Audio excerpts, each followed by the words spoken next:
Oh yeah, when it started raining, and it started to pick up with the best. I guess we can say comfortably the best fight of the night.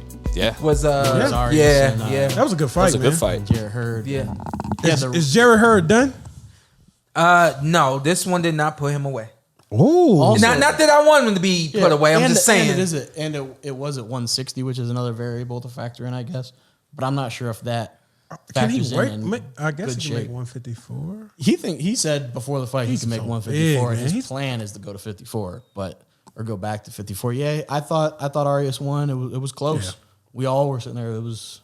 I heard a point, but yeah, when you ask if he's done, it's just clear he's not the same force he was when he was undefeated. Mm-hmm. That confidence to just go forward all 12. Mm-hmm. Gas tank was crazy back then. Mm-hmm. Still showed the chin tonight. Yeah. He got hit with some bombs. But in the round about 5, 6, 7, when Arias was fatigued, I think the old Jarrett Hurd would have got him out of there. Mm-hmm. He would have pressed, but he's in transition right now, trying to do some of these new things. Fight with a guy coming to him instead of constantly pressing forward. And there's growing pains when you're trying to implement new things. Yeah. But I liked what I saw early. Nice up jab. Sharp short shots underneath on the inside. Uppercuts were there. You go as well. And what is even crazier is Shawn just said to y'all what I said to him during the fight. So he reporting it now like that was his assessment. I'm saying like I don't know. I heard Zytel saying that to me during the fight without your influence. Did he? He said that to you? Well, because I said it to him. Mentioned a lot. You shook your head like I was. You guys both know boxing, so you both will observe the same thing. Think alike. He shook his head like he was just hearing it and thinking it for the first time. Well, you don't agree. It's like, you feel good. Yeah, but you could say like, oh yeah, I see the same thing. We have basically pre-production. We talk about stuff. If somebody take this stuff, just let them take that. I can't let him take that. He's good enough on his own. He don't come in here with my stuff. You're right. He was cooking that. He was cooking it up on his own. Yeah. Boy, y'all know he way solid on his own. You way solid on your own. Don't take mine. Go ahead, Shawn. Now what I'm gonna say. Now you really got to come up with some high level. Don't get in a ring. Talk about if he fought Charlo or something. Yeah, don't get in a ring with Charlo. That's what I'm saying. Take it from there, Shawn. Either of them? Yes. Yeah, either of them. Yeah, it's a big difference. Like you thought the fighting Jamal would have been better. Yeah. No, I take Jamel. No, I don't even know if there's a third brother. I meant if there's a third brother, I won't fight him either. Yeah. I meant Luis Arias or Jarrett Hurd. Hey, neither of them should get in the ring disrespectful as Luis won the fight, and we still not talking about him. We're talking about Jarrett Hurd. We're getting there. We getting there. Well, I think Jarrett Hurd, to be fair, I think was the A side, and I think he was the guy that. Did he come out first? No, Arias came out first. Yeah. Okay. So Jarrett Hurd was the favorite. He was expected to win, but no, he did good. He was throwing some huge shots. He was landing a lot. Actually, you wanted to bet on Arias, and I talked you out of it. So. Oh no, don't do that. Because he wrong. He didn't talk me out of it. We didn't see the bet we won. You're right. Yeah.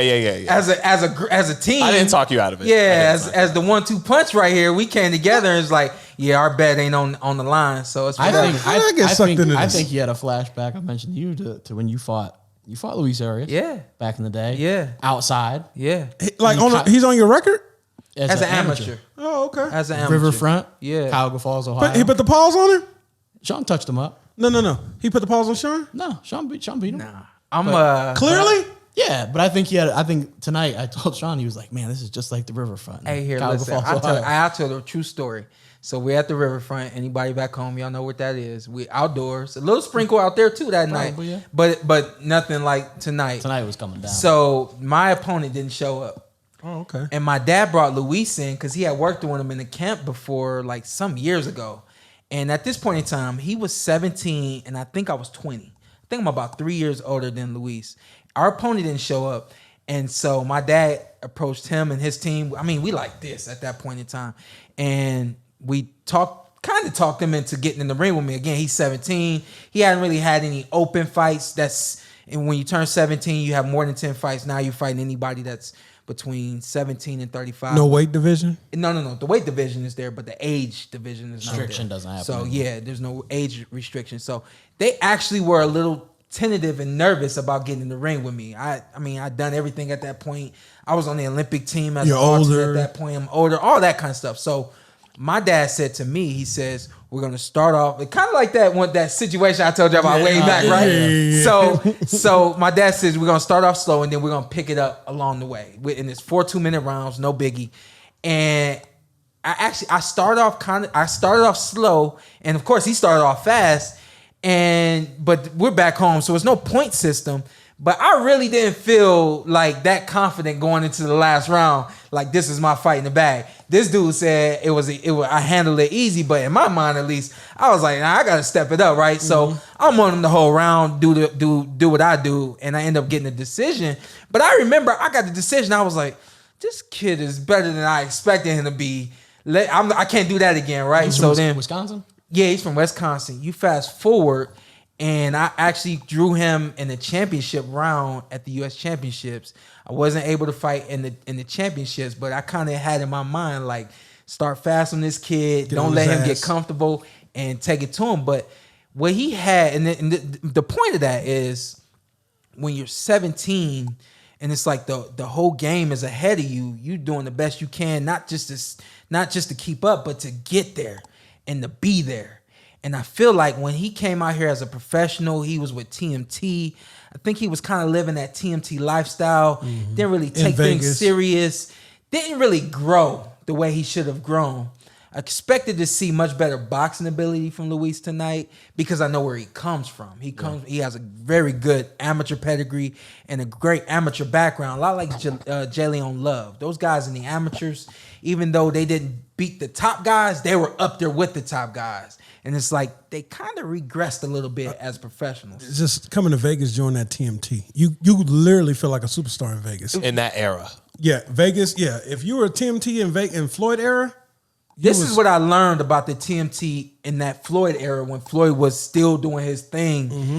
And so for anybody that doesn't know, the TMT era when Floyd was doing his thing was maybe between 2008 and 2013 or 14. You had a lot of young guys come out here, sign with TMT. And what I mean by living the TMT lifestyle, Floyd, y'all see everything that Floyd does, but Floyd is responsible. Floyd's been through it. Floyd handles his business. And a notoriously hard worker. That's what people don't see. These kids come out here and they live that lifestyle, but Floyd doesn't tell them, like, yo, you got to handle your thing. You got to be on it, da-da-da-da-da. These guys get fights that come up and they're really not prepared for them. And they're kind of like what you would consider backyard fights, but it's like in your home and you're not going to be seen until you're ready.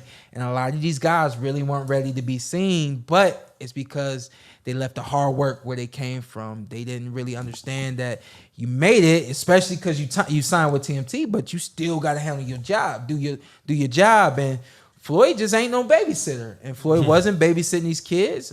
A lot of these kids need babysitters. I'm going to keep it real. My dad was my babysitter. I'm at a point now where I'm like, I got to get it together. My dad's like, you got to get it together. Yeah. But I went through the growing pains and all that kind of stuff, him babysitting me and really growing me hard. And the guys that didn't grow hard never grew. And you feel like Luis. I feel like Luis really plateaued at a point.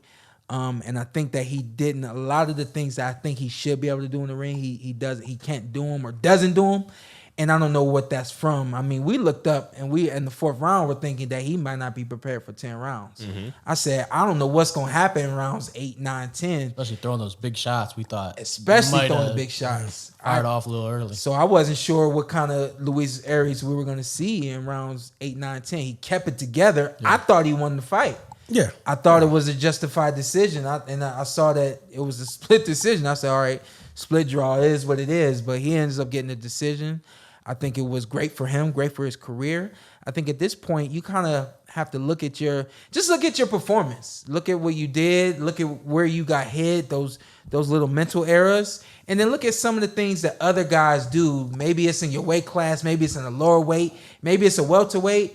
But pick up on what these other guys are doing. Pick up on the training regiments and try to improve. I just really think that he kind of plateaued as a boxer.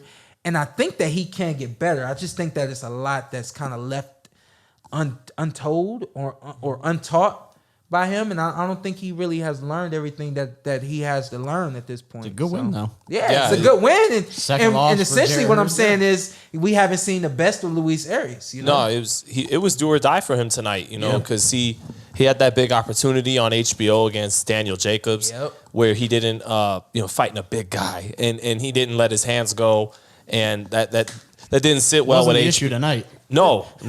So he, big credit to Luis Arias for fighting like his back was against the wall and pulling out a win where he was an underdog. Just for that, before the fight, he was asked, I talked with him about letting his hands go, and he promised that he would in this fight. Win or lose, he was going to do what he needed to do to give himself, and he did. So big reason why I said that he might knock out Jarrett Hurd in this fight is because I know that Jarrett doesn't use his feet and he doesn't use head movement. How do you get hit with an overhand right that consistently? I mean, I applaud you for standing up to him. It was coming deep too. I applaud you for standing up to him, but where's the adjustment? Yeah. So that's my thing with Jarrett Hurd is, again, we talking about a fighter plateauing or not being able to improve. I feel like there is a disconnect between what's being taught to him and then what he's capable of doing. You work on your defense, and I think that was something that was said along the night too. Yeah, by Abner Mares. He says he's got to work on his defense, but in the corner, I'm keeping it real. Pretty sure I don't get hit with the same punch too many times in a fight, because as soon as I get hit, I'm calculating what I got hit with. How do I prevent that from happening again? And I just don't see that from Jarrett Hurd. You don't get hit with that overhand right that consistently and not make an adjustment. So where's the disconnect? And in different spots in the ring. It wasn't like, when he gets me against the ropes, he's really hitting me with this overhand right. It was in the middle of the ring, in the corner, against the ropes. But that wasn't as big a problem when he was eating it and coming forward and throwing 60, 70 punches around. If you're going to, He has so much confidence. I'm just going to overwhelm you, and I can take punches. That's my game plan. But he's not fighting You like need to that add now. I was gonna say that's the thing now is that he kind of like pulled away from that, and I get that. Control your offense, use more technique, more skill, use a good jab, keep the guy off with. Like I hear what K. Karoma is trying to show him and teach him. I just don't know if he's capable of doing it, and it's a thing that we know that our brain capacity once our muscle memory is there in terms of what we do, and we gotta turn all that off and do some other things. He's doesn't strike me as a guy that you can add to his repertoire. I guess I would disagree a little bit, because I think it's easier to crank that back up than it is to crank it down at this point with his offensive aggression. Right. I think because like Saitel said, that's what he was. He walked you down, overwhelmed you. It's like Leo Santa Cruz in the Gervonta fight. He had a game plan. Yeah. And then he just I think again. Jarrett Hurd, after this, if he goes back to 54, if he stays at 60 either way, I think naturally Jarrett Hurd is the guy we're talking about when he was undefeated. He was walking you down, he was throwing shots, he was wearing some shots. It's gonna happen. So I think they can say, hey, we tried to adjust a little bit, we tried to do something a little differently, bump that. But what's K gonna do? Well, it's hard. Like Oscar Valdez really showed us a really invaluable lesson.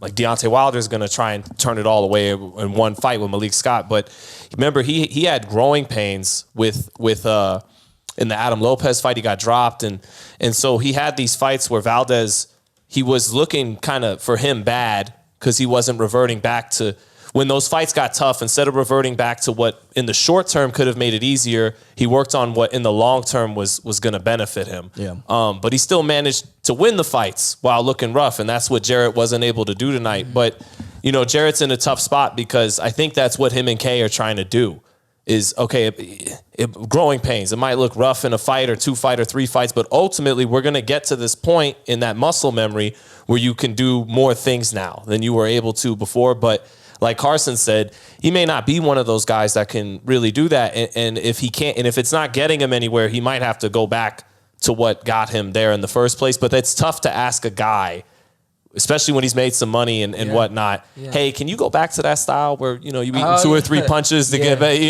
That's tough, man. Well, that's tough. Here's what we saw tonight. We saw him eat a lot of shots, and we saw his